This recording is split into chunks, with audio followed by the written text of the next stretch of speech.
Hey everyone, welcome back to the table. Today we're going to take a look at some space games that I have. No one's really asked me about space games too much, but I thought I'd go ahead and share some that I have. And I thought I would start with a very common one. This is Star Wars X-Wing. So I've had this one for a few years.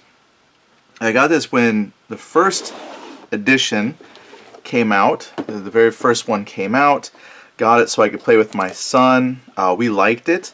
I ended up buying a second starter because the base never seems to come with enough stuff to play. Get two sets of movement dials for each player and whatnot. Then it gives you some more ships to play with. Now with Star Wars X-Wing, you had the first edition box that came out, and then this is still first edition, but this came out when the movie Force Awakens came out, and then a few years back they did finally come out with a second edition, and I haven't been following the news exactly because I don't play this game as much as I used to, but I guess they sold or moved, either sold or lost a license or something, but Fantasy Flight won't be making the X-Wing anymore. There's another company, and so it was rumored that that could generate a third edition, or they would just keep using the same rules, but it would just be made by another company. So you can still actually find this quite easily on the internet, and there's some things I like about it and some things I don't like. First thing that I really like about the game are the ships. I think these are amazing. Okay, so these bases usually come, the base sets usually come with like an X-Wing of some type and then like a couple TIE fighters. So this was the Force Awakens, so this was like one of the newer X-Wings and the newer TIE fighters. But I mean, I think they're fantastic sculpts. The ships are really well done, super impressed, and all the ships are well done. And there's a lot. So one problem that I have with the game is collecting. So yeah, what a horrible problem. I don't have as many ships as a lot of people do, but I put in some money into this, so I've got ships that are just kind of laying around. But see, the problem is when you get ships. Let me move these off to the side. This is the biggest reason why I did stop playing. Kind of bring this over here. Was this kind of situation. It gets to a point where it's just too much cardboard to want to keep track of. Real pain to set up. I think the problem that I created for myself was I didn't actually ever just create a fleet to play. I was just buying the models to collect them, and then you want to look at all the bits and pieces, and the thing is you just end up with movement dials and these bases. I mean, there's the plastic bases, but there's all the cardboard, because every ship that you get comes with like maybe 2 or 3 of these double-sided cardboard bases. They go on your base, and it tells you exactly, like what ship you have. It's got the ship stats on it, firing arcs, things like that. Very, very convenient. But, is it needed? I think I've actually played this before without, and we just kind of did our best guesses on like firing arcs and whatnot, only because it's just such a pain to have to go through all your cardboard to find the specific ship you want. There's all kinds of, just eventually you have more tokens than you need. I mean, I will never, ever, I don't think I'll ever play a game, I can't even get them out. I don't think I'll ever play a game where I need this many focus tokens. Figure a lot of people you'll play, it's kind of on a skirmish level, so you might play 4 ships, 5 ships. If you're doing like some TIE fighter mass builds or whatever, there might be like 6 TIE fighters. But this is much more focused than I think I would need. I could be wrong, some people might use a lot of focus, but I end up just storing all these target lock tokens and then trying to find the matches. It just really feels like it's much. I mean, the only thing you really need to have extras of are the dice. You gotta have these custom dice to play, and I don't mind custom dice at all. It's just that when I first got the starter set, it came with like 3 red, 3 green. That's your basic whatever. But the X-Wing needs 4. So that's one reason I got a second set. Now you can buy the dice separate and just buy the parts you need, but over time as you collect your ships, you're going to collect all the cardboard that goes with it, and you might end up with a couple tackle boxes worth of stuff. So that's probably what killed the game for me. But let's set that aside, because you might be like, well, is it any good? If you've never seen X-Wing before, I think it's a pretty good system. I like it. I've seen that if you go on to like Board Game Geek, you can find hex-based rules if you don't like the move templates.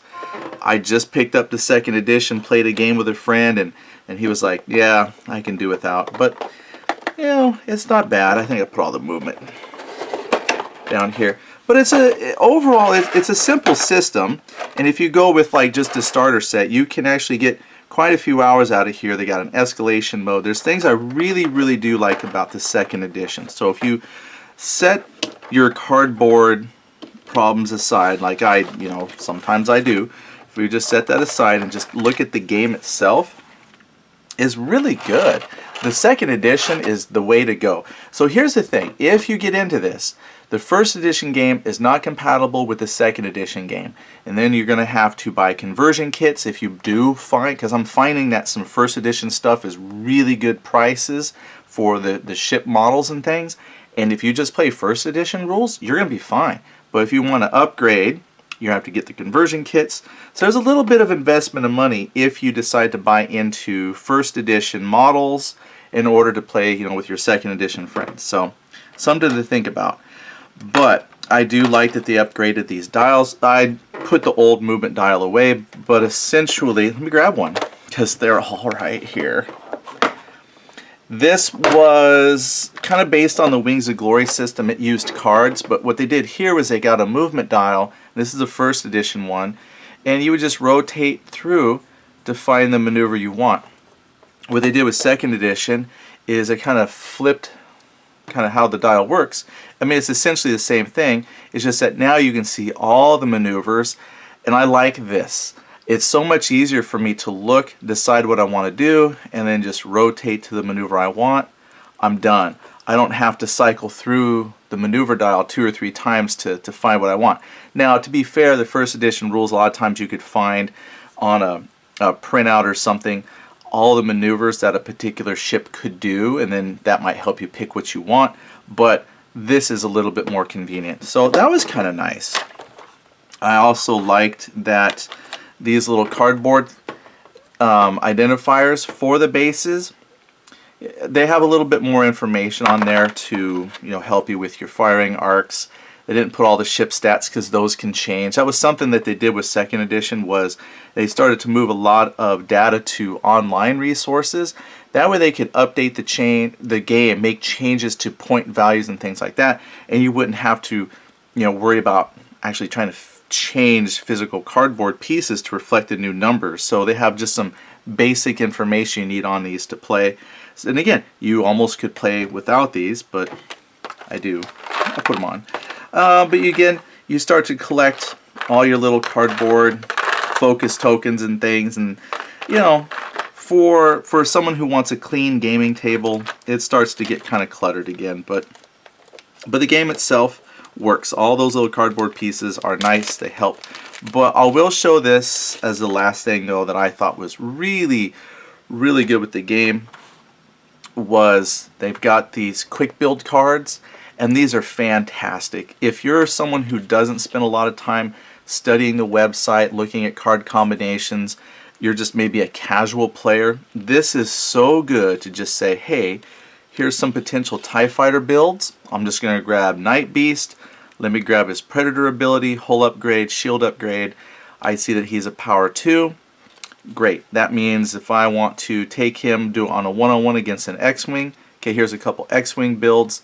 These are also power level 2. So I'm going to go with Red Squadron Veteran, grab a Predator card, R5 Astromech, Servo Motor, S-Foils. Boom, you're playing. And that is really, really cool. I like that a lot. They've upgraded the components and the cards and how they work. And, overall, if you were going to get into X-Wing for the first time, definitely I would recommend that you find the second edition of X-Wing. If you're a longtime player, you probably have already made the decision to go to second edition or not. Well, I think it's good. But if you're like me and you've got a lot of first edition stuff laying around, yeah, it's still, something you have to think about, because I think conversion kits are like $30. You have to get one for each faction that you play, and then depending on how many ships you own on a faction, your conversion kit might not have enough pieces. So it was, I think for a lot of people, it was a real tough choice to decide to move everything to second edition. But if you really like the game, then totally worth the cost. Or just play first edition. But either way, overall, as a tactical space game, fun. Beer and pretzel, if you want to call it that. There is some complexities as you start to get your other ships and other cards and builds and combinations. But as far as like just out of the base box, dogfights between X-Wings and TIE Fighters, this is a pretty good way to go. You can find some other rule sets for Star Wars that you could use these figures with that are more paper driven, where you have like a ship data form and then you can move your figures on the table, or use other miniature rule sets that don't have the cardboard. So if nothing else, I think the ship's models are a great purchase even if you play it with a different rule set. So that's the first game to talk about, X-Wing. And here is the next game that we've got. We're taking a look at Armada. So this is another game from Fantasy Flight Games, and this is probably the primary reason why I stopped playing X-Wing. Is when I learned this was coming out, I stopped buying X-Wing, and I said, oh, this is exactly what I want. You're playing the capital ships, and then the fighters are squadrons. So you're not playing the ships of a squadron versus another squadron. You're pulling the camera back, and now you're playing the big space battles, and that to me was totally awesome. And at some point I didn't collect as much. I did stop after a while because here's a rules reference. Yeah, this is probably going to make someone upset. Like, what? That's not organized. It's not organized. But it turned into just another, how do I store it? How do I collect it? It just got to be a pain. The thing is, and I didn't mention this with X-Wing, but probably the primary thing that I loved most about Armada and X-Wing is the ships come pre-painted. And I've seen people do their own painting tutorials, but what comes out of the box, I think they look fantastic. The only things that don't come painted are the squadron stands themselves. So you're going to have to take some time if you want to paint those up to make them look more like TIE Fighters, or add some weathering effects to make the Millennium Falcon look like the Millennium Falcon. But as far as all the ships, the capital ships themselves, I've always thought they look fantastic. And the base I thought was pretty cool. It's got the shield rate. I know it's got dust. I haven't played these in forever. I'm like wiping dust off. But they've got the shield arcs right there, the shield numbers, firing arcs. The bases for this game make sense, and then having the cardboard, all of the bits and pieces make a lot of sense. However, you're back to that same thing. You have cards, you have dice, you've got all these kinds of defensive tokens for each ship. There's just so much that it really can take a really long time to set up and play a game of Armada. And I think when I last played, a friend of mine, so I got a friend who really, really loves Armada. His favorite, I would say his favorite aspect, aside from playing it, is taking the time to find all the card combinations of like the ship, because you got like the ship cards, and then you have all of the upgrade cards. And what he loves is finding those combinations of crew cards, upgrades with the ship, and he spends his time fleet building, and I mean, it's amazing. And then, even then, they had not almost a conversion kit. It was an upgrade kit of cards, and it was like a couple hundred cards. I don't know how many cards it was, but he had this stack of a couple hundred cards that replaced all the cards in the base box. It was like $25, so it wasn't a huge investment to get all of these cards that had the errata rules and everything added to it. But then it was like, what do you do with the old cards? So he kept all the old cards because he's like, you know, you paid for them, you don't want to throw them away. So eventually you just end up collecting and storing bits and pieces, and I just threw them in the box. So I've got TIE fighters and TIE bombers and Dash Rendar ship and A-Wings and all kinds of extra little stuff I finally purchased and had great fun. But again, it's just a lot of cardboard. Okay, so Eddie doesn't like the cardboard. Got it. But how's the game? I think it's great. If you can, if I have someone, if I play with my friend and he sets it up ahead of time and I let him do the setup and takedown, then I think it's great. Simple game. It's like 6 turns and then you're done. But you get to roll some dice. You get to move some ships in. They fire up close for a little couple turns. You blow some stuff up. You're done. And it's fun. It's not a complicated game to learn. And again, it looks great on the table. This one, it's you know, just like X-Wing, it's not like you had to put all the cardboard on your actual gaming table where you're at. You can put everything kind of off to the side. And then on the gaming table, it's mostly you're just looking at the ship. So it looks good. It looks epic when you've got a bunch of these big ships out there. The squadrons are flying around. This is, for me, is a better game system than X-Wing because I prefer playing with the capital ships. So that's kind of the scale difference between the two. So as a space kind of naval warfare game, yeah, it's fine. But again, I do know some people that take the miniatures and then they have found some other rule sets like Star Armada or Full Thrust, or trying to think of some other ones. In fact, there's a rule set that just came out that I thought about playing using these ships, and that's 1,000,000,000 Suns by Osprey Games. You know, but there are some other systems that you could probably find where, again, great investment on the models, and you could use those to play other rule sets. But if you just want to play Armada, yeah, go for it. It's not bad. It's just, again, if you're okay with collecting the cardboard and storing better than I do, then I think it's a great purchase. So that's another one of the space games I have, is Armada. And here comes another space game that is also kind of on the pull the camera back. You're playing at a strategical level, something like that. And it is out of print, but this is Halo Fleet Battles. This is by a company that Spartan Games. They've also done some other game that was, boy, the name of the other game just escapes me because I was focusing on this. But they have one. It's more of a generic space game, and it's run by another company now, but has similar rules. But Halo Fleet Battles, I thoroughly enjoyed this one. It has buckets of dice, but to me it has more of the traditional kind of war game feel to it because there's not a lot of cardboard. So here's my thing when I'm talking about the cardboard. Like when I talk about X-Wing or Armada, they kind of remind me of like board games that you play with miniatures. And so X-Wing kind of fits that category, and you have like maybe 3 or 4 ships that you play. Armada, very similar. You might have a lot of squadrons, but again, you're playing with like maybe 3 or 4 capital ships per person. That's a lot to manage at some point. But if it's like a big board game that you can play on a table with miniatures.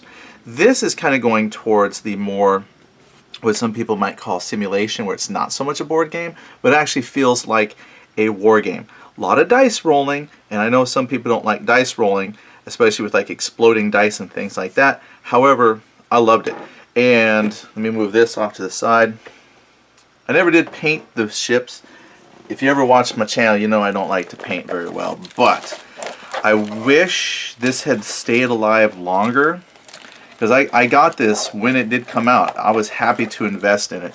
So here's my box of ships. So I've got like some you know, UNSC big ship here.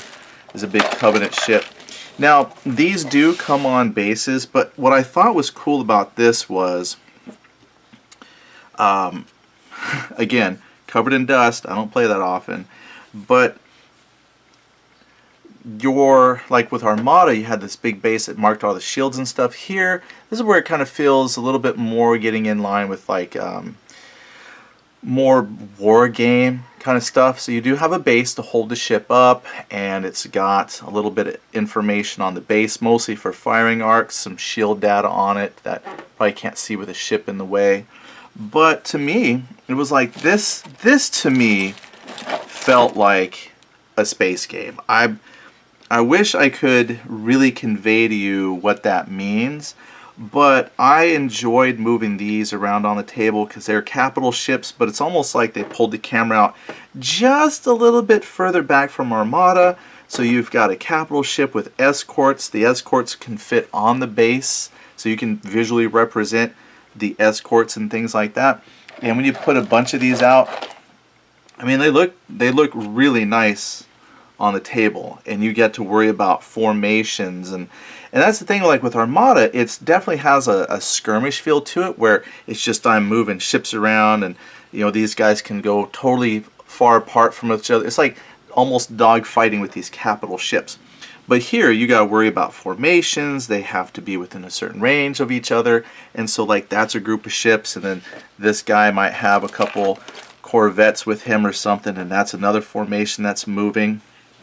So you actually kind of feel like there's some cohesion with your battle groups. So I like that. And there's no cardboard to manage. What you do have though, so here's your ships, you got your flight bases, the stands. I'll just move some of those back. And again, I thought the models were fantastic, so I thought they did a really good job with that. And as far as the cardboard aspect, really, this is it. Like, I just got a few bits and pieces here, and this is all from the original game. So you do have your buckets of dice, and I'll show the dice mechanic here in a second, just briefly, but I liked it. My son liked it. We're buckets of dice gamers, so we're happy with it. I know some people hate the buckets of dice, and I'll show you something that was cool about this in a moment.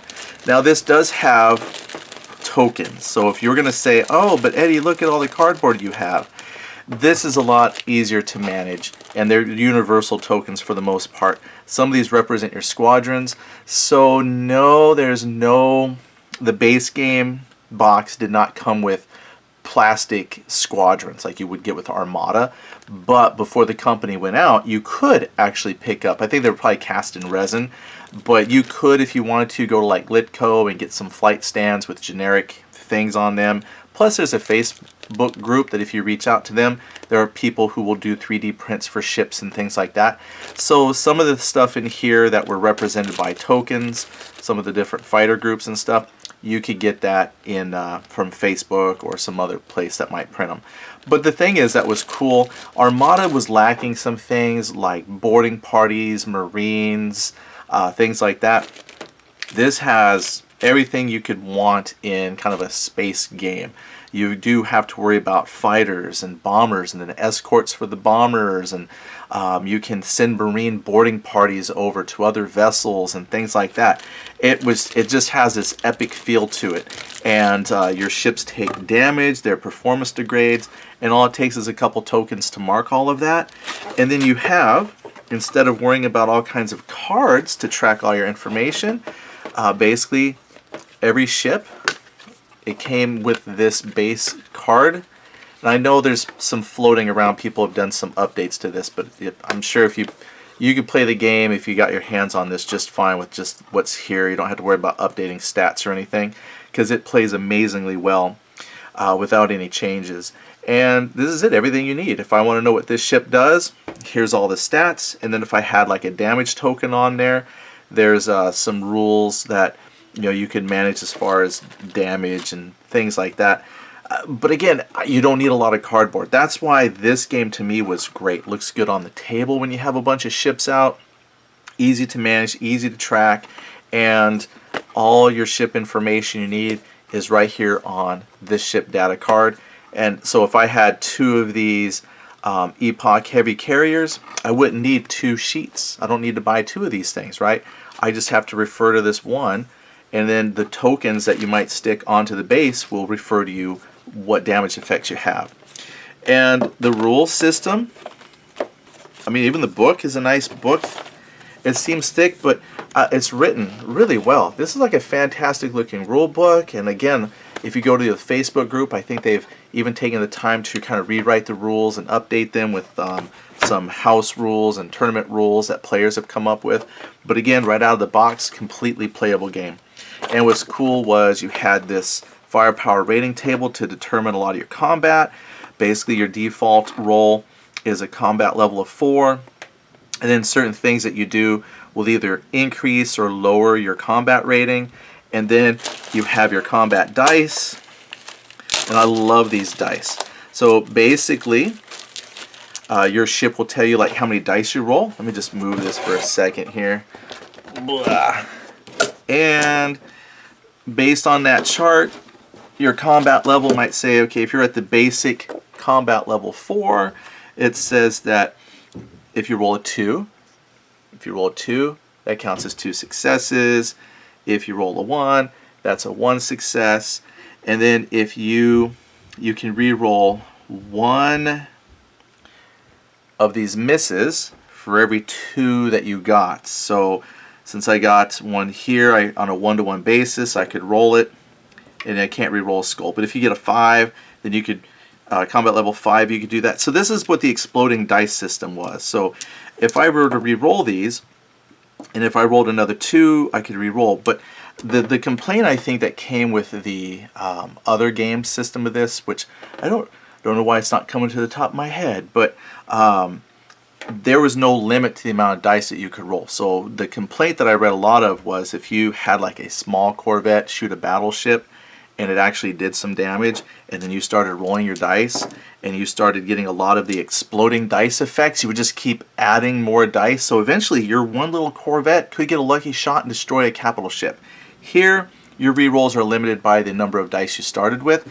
So they put in a little tiny balancing mechanic for the exploding dice effect, but sometimes it is incredibly fun just to pick up a handful of like 20 dice and go and count all the 2s and re-roll things.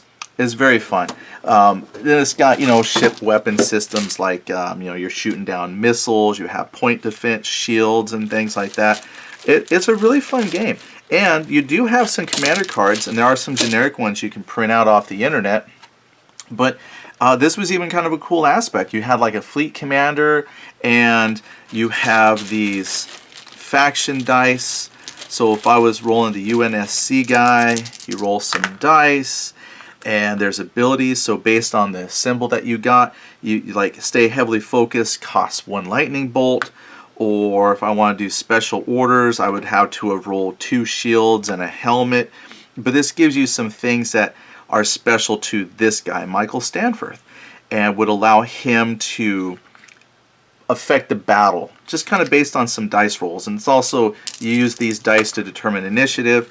So yeah, a lot of dice, but again, I know not everybody likes bucket of dice games, but for me, if I was going to pick a bucket of dice space game, since I really haven't played a whole lot of space games, this one is fantastic.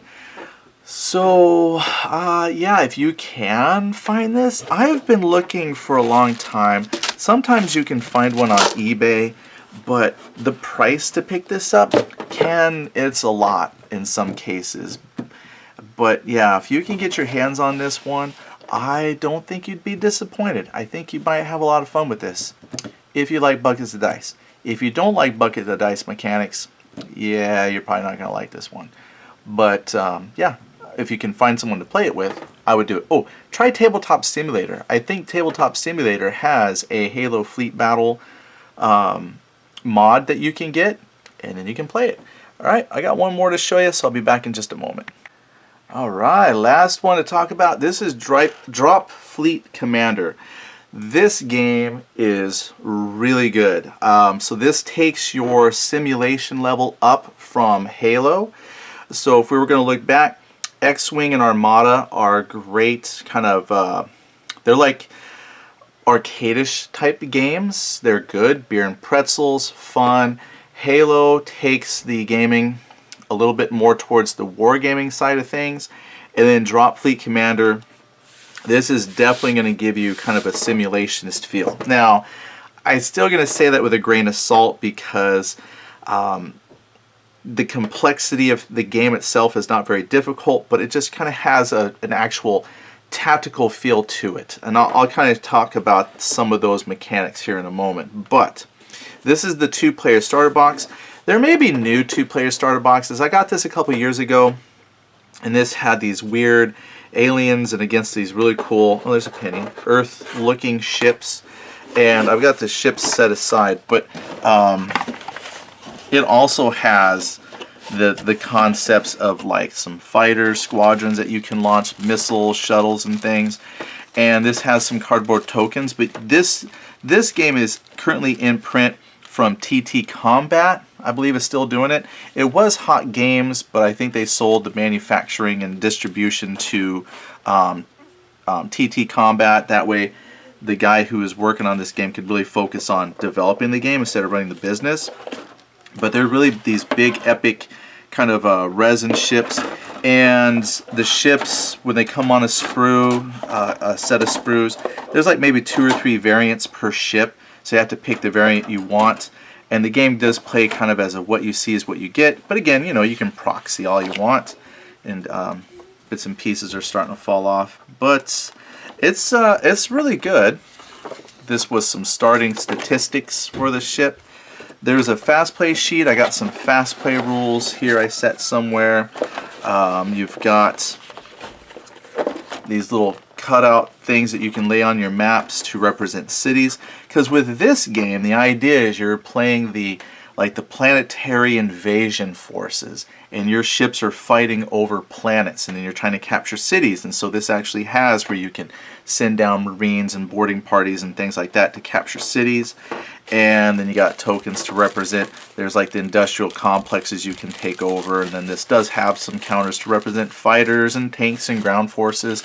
In fact, they have a game which is like the Drop Zone Commander, which the 2 games can play together. So you could play a game of Dropfleet to simulate the battle going on overhead, and then as you and your opponent are dropping forces to the planet, based on what arrives at a city to fight, you could then take your game over to Drop Zone and play that out. So I thought that was kind of cool. The ships are completely on a different scale, so those 2 things would never be on the same table, but the idea that you could do like campaign games with somebody, okay, today we're doing the Dropfleet portion, we're finding out what forces are landing where, and the next time, boom, we're going to do Drop Zone, and now we actually battle it out.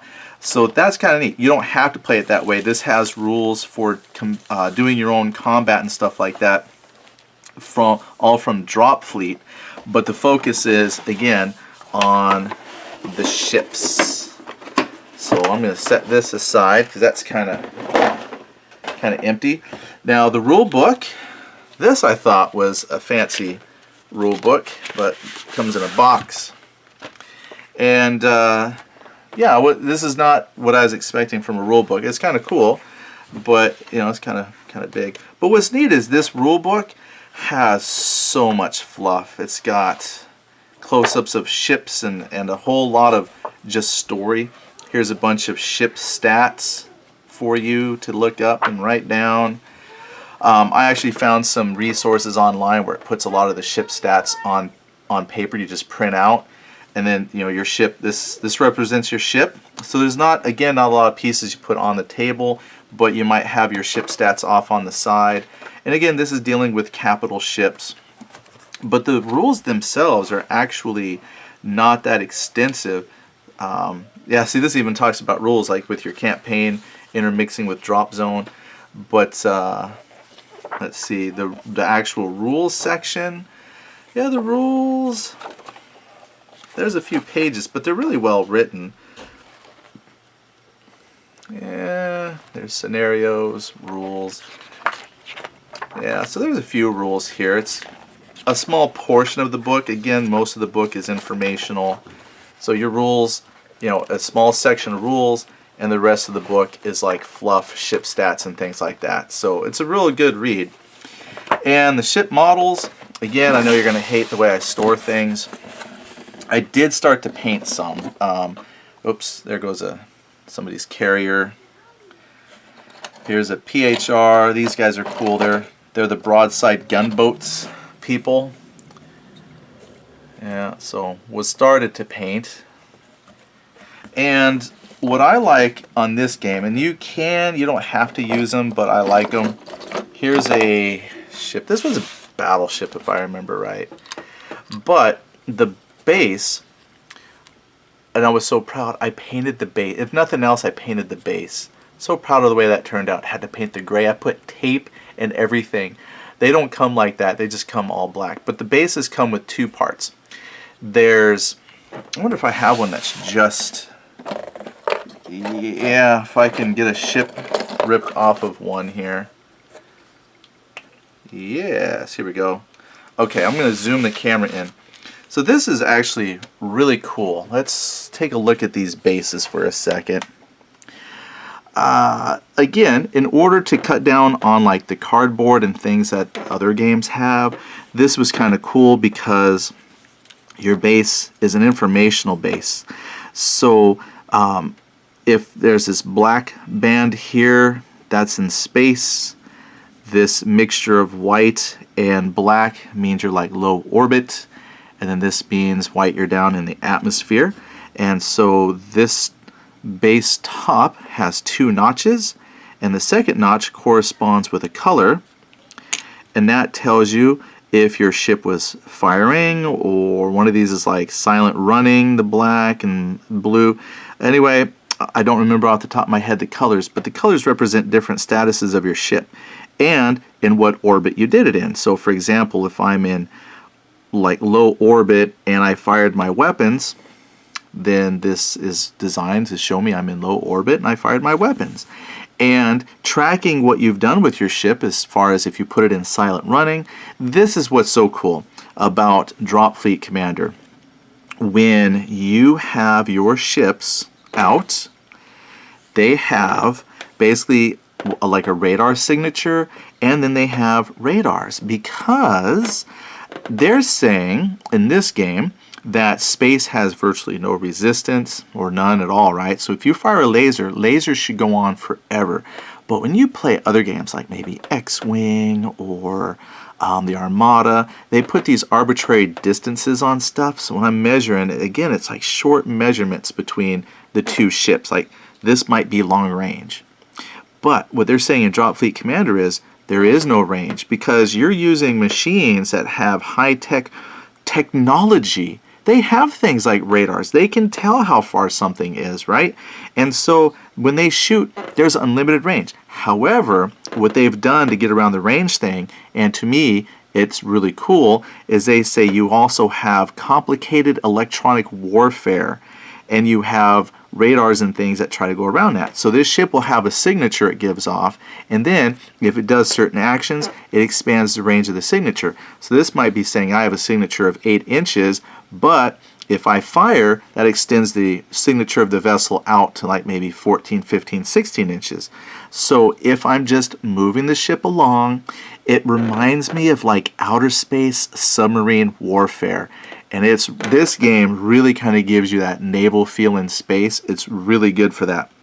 So you have to manage your weapon firing. Am I trying to get in close to somebody? So even though this ship can see that guy, even though I see them, he might be in running silent mode, and I'm going to have to get really close in order to actually pick him up with my radar. So a lot of those arbitrary measuring mechanics have like really cool explanations why they're that way. So it's not just simply, well, here's the range of a weapon. It's, yeah, these weapons can shoot indefinite pretty much.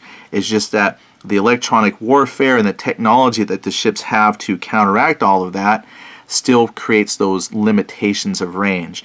But it really makes sense. And so this game, of all of them I've talked about, really feels more like a tabletop war game. So yeah, look this one up if you're looking for something kind of in that.